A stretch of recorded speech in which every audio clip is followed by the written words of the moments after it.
Hello dear students, welcome back to my channel Edu Colours. आपका मेरे YouTube channel Edu colours में स्वागत है। आज हम क्लास 9th की इतिहास पार्ट 3 नाजीवाद और हिटलर का उदय भाग 6 करेंगे। ये वर्कशीट 48 है और इससे पहले जितनी वर्कशीट हैं उनमें हमने नाजीवाद और हिटलर का उदय का 5 जो भाग हैं उसके ऑलरेडी कंप्लीट कर लिए हैं। ये छठा भाग है। तो चलिए वीडियो शुरू करते हैं। उससे पहले प्लीज़ मेरे चैनल को सब्सक्राइब करें और साथ में लगे बेल आइकन को भी प्रेस कर दें। नाजी विश्व दृष्टिकोण का प्रचार, यानी कि नाजियों ने अपनी जो विचारधारा है उसको विश्व में किस तरह से प्रचार किया। पढ़ लेते हैं। नाजी शासन ने मीडिया का बड़ी होशियारी से इस्तेमाल किया। ठीक है, उसने किसका इस्तेमाल किया? मीडिया का। उन्होंने अपने तौर तरीकों को बयान करने के लिए नए शब्द ईजाद किए। उन्होंने कुछ नए शब्दों का चयन किया, जैसे कि हत्या या मौत जैसे शब्दों का वो डायरेक्ट इस्तेमाल नहीं करते थे। वो इनके लिए विशेष व्यवहार या अंतिम समाधान वो यहूदियों के संदर्भ में करते थे। यूथनेजिया वो विकलांगों के संदर्भ में करते थे और चयन और संक्रमण मुक्त आदि शब्दों का प्रयोग करते थे। जैसे कि मान लीजिए जो यहूदी हैं या जो गैर नाजी पार्टी को मानने वाले लोग थे, उनको जब गैस चैम्बर ले जाया जाता था तो उन्हें वहाँ पर संक्रमण मुक्ति क्षेत्र बोला जाता था। ठीक है, जो वो गैस चैम्बर का जो पूरा इलाका होता था उसको संक्रमण मतलब जो आपके समाज को गंदा कर रहा है, यानी कि जो नाजी पार्टी के समाज को गंदा कर रहा है, जैसे यहूदी हैं या जो नाजी पार्टी को सपोर्ट नहीं करते हैं, तो वो संक्रमण होगा।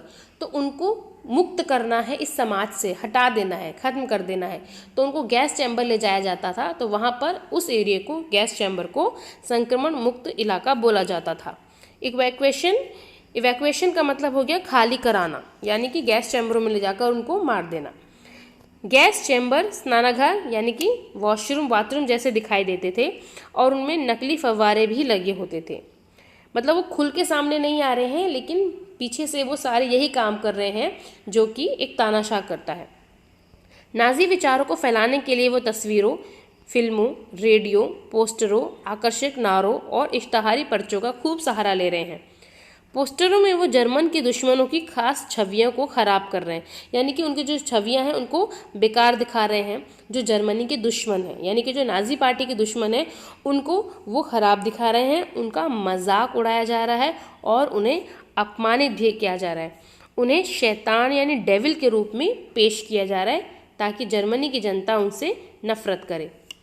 समाजवादियों और उदारवादियों को कमज़ोर और पथभ्रष्ट तत्वों के रूप में प्रस्तुत किया जा रहा है, यानी कि उनको वीक बताया जा रहा है, कमज़ोर बताया जा रहा है। किनको? समाजवादियों को और उदारवादियों को। और पथभ्रष्ट यानी कि जिसका कोई मार्ग नहीं है, जो अपने मार्ग से भटक चुका है, इस तरह से उन्हें पेश किया जा रहा है। उन्हें विदेशी एजेंट कहकर बदनाम किया जाता था। नाजीवाद ने लोगों के दिलो दिमाग पर गहरा असर डाला, उनकी भावनाओं को भड़काकर उनके गुस्से और नफरतों को अवांछित पर केंद्रित कर दिया। यानी कि जो जर्मनी की जनता थी, उनके जो भी पुरानी चीज़ें उनके साथ घटित हुई थी, अपमानजनक संधियाँ और भी चीज़ें, उनके दिमाग में ये सब चीज़ें भर के उन्होंने यहूदियों और जितने भी समाजवादी और उदारवादी थे उनके खिलाफ जर्मनी की जनता को कर दिया और गुस्से और नफरत से भर दिया। अब हम आगे बढ़ते हैं। नाजीवाद पर आम लोगों की प्रतिक्रिया, यानी कि नाजीवाद के ऊपर आम लोग कैसा सोचते थे। बहुत सारे लोग नाजी शब्द भंडार और धुआंधार प्रचार का शिकार हो गए, यानी कि जिस तरीके से शो ऑफ करते थे नाजीवाद के जो प्रचारक थे, लोग उसकी बातों में आ गए। वे दुनिया को नाजी नज़रों से ही देखने लगे और अपनी भावनाओं को नाजी शब्दावली में ही व्यक्त करने लगे। उन्हें विश्वास हो चला था कि नाजीवाद ही देश की तरक्की करवाएगा और उसके जो भी पुराने जो रास्तों से भटक गया है उसका कल्याण करेगा। लेकिन बहुत सारे लोगों ने नाजीवाद का जमकर विरोध भी किया। लेकिन जो विरोध करते थे और जो विरोध नहीं करते थे, कुछ लोग डरते थे कदम उठाने से, अपनी बात रखने से। तो वो उस तरह के लोग भी समाज में थे। वे अपने दिल की बात कहने की बजाय आंख फेर कर चल देना बेहतर समझते थे, यानी कि वो ना नाजीवाद के सपोर्टर थे, ना ही उनका विरोध करते थे। तो इस तरह के तबके के लोग भी जर्मनी की जनता जो थी, इस समाज में लोग थे। महाध्वंस। इन्हीं सामूहिक कत्लेआमों को महाध्वंस यानी होलोकॉस्ट कहा जाता है। जो कुछ हुआ उसकी गवाही घेटों और कैंपों में नरकीय जीवन भोगने वालों के लिए दस्तावेजों आदि में स्पष्ट देखी जा सकती है। यानी कि हम और आप इस चीज़ को बयान नहीं कर सकते कि उस समय यहूदियों और जो अवांछित, हिटलर के अनुसार जो अवांछित समूह था उनके साथ किस तरह से बर्ताव किया जाता था। वहाँ पर हम जो घेटो होता था जहाँ पर सारे अवांछित समूह जो हैं वो बस्ती में रहते थे। तो यहाँ पर हम उनके जीवन को देख सकते थे कि जो उनके साथ गलत व्यवहार और बुरा बर्ताव होता था। उनमें से बहुतों ने डायरियाँ लिखी, नोटबुक लिखी, दस्तावेज़ों के संग्रह बनाए। दुनिया के बहुत सारे हिस्सों में स्मृति लेखों, डायरी, साहित्य, वृत्तचित्रों, गीतों, स्मारकों और संग्रहालयों में इस महाध्वंस का इतिहास और स्मृति आज भी जिंदा है। यानी कि उस समय जो लोगों के साथ ये चीज़ें घटित हुई, उन्होंने अपनी डायरी में, साहित्य में ये सब चीज़ें लिखी हैं जो आज भी लोगों के बीच मौजूद हैं। ये सारी चीज़ें उन लोगों के लिए एक श्रद्धांजलि हैं जिन्होंने उन कठिन दिनों में भी प्रतिरोध का साहस दिखाया। उन लोगों के लिए भी ये सारी बातें शर्मनाक यादगार हैं जिन्होंने जुल्म ढाए, और उनके लिए चेतावनी है जो खामोशी से सब कुछ देखते रहे। यानी कि जिन्होंने विरोध किया उनके लिए श्रद्धांजलि है, जिन्होंने इस चीज़ को किया, यानी कि जो भी नाजीवाद के सपोर्टर थे उनमें से जुड़े हुए आज अगर लोग हैं तो उनको उस चीज़ पे शर्म आनी चाहिए जो उन्होंने ये घटनाएं करी, और वो लोग, उनके लिए चेतावनी है जो सब कुछ देखने के बाद भी चुप रहे। तो यहाँ पर हिटलर का जो भी विरोधी, उसका जो भी एटमॉस्फेयर उसने क्रिएट किया था उसके बारे में हमने अब तक पूरा पढ़ लिया है हिटलर के बारे में। अब हम चलते हैं क्वेश्चंस की तरफ। तो फर्स्ट क्वेश्चन है, हिटलर ने नाजी विश्व दृष्टिकोण को जर्मनी में किस प्रकार आकर्षक बनाया? तो पहले क्वेश्चन का आंसर है, हिटलर ने मीडिया का सहारा लिया। नाजीवादी विचारधारा के प्रचार के लिए नारों, पोस्टरों, टीवी, रेडियो इत्यादि का सहारा लिया गया। नाजीवादी विचारधारा को ना मानने वाले लोगों को विदेशी एजेंट कहकर मजाक उड़ाया गया, उन्हें देश विरोधी बोला गया, उन्हें शैतान बोला गया। ठीक है, तो इन चीज़ों के माध्यम से उसने नाजी का जो विश्व दृष्टिकोण था उसको लोगों के सामने पेश किया। अगला क्वेश्चन की तरफ हम बढ़ते हैं। महाध्वंस का अर्थ नाजियों के लिए यहूदियों के लिए किस प्रकार भिन्न था? ठीक है, नाजियों के लिए जो यहूदियों के संदर्भ में महाध्वंस का जो अर्थ है वो क्या था? नाजियों के लिए महाध्वंस का अर्थ था अवांछितों से छुटकारा, यानी कि जो नाजी पार्टी को सपोर्ट नहीं करते थे उनसे छुटकारा, जिसको फाइनल सॉल्यूशन कहा जाता था। यहूदियों को काम धंधा, उनके घर सब बर्बाद कर दिए गए। 1941 से 1945 तक कई यहूदियों को अपनी जान से हाथ धोना पड़ा, और वो लोग भी मारे गए जिन्हें हिटलर पसंद नहीं करता था।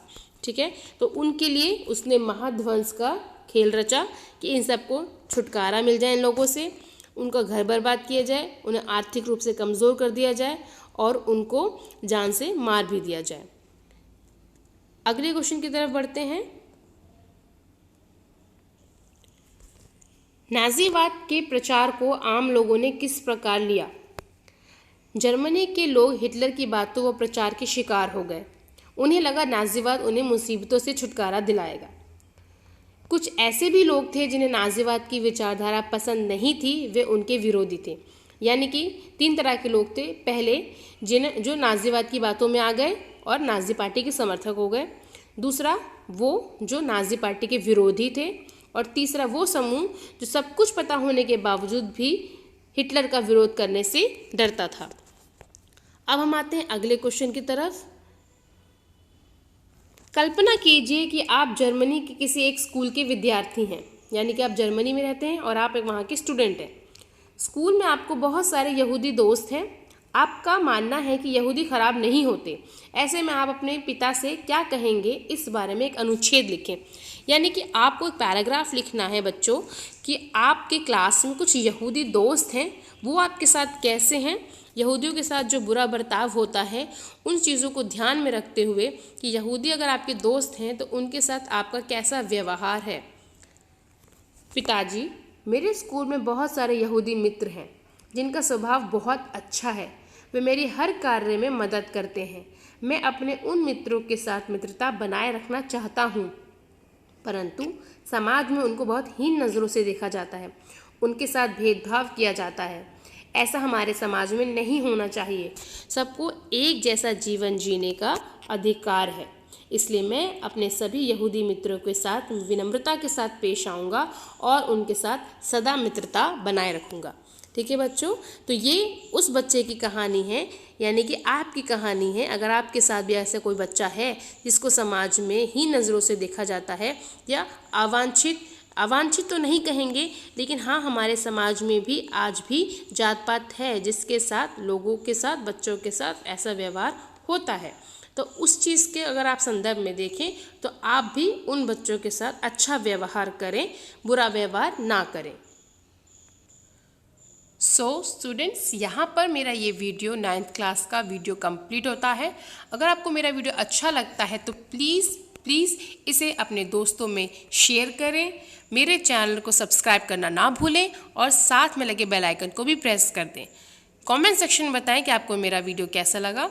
And thanks for watching.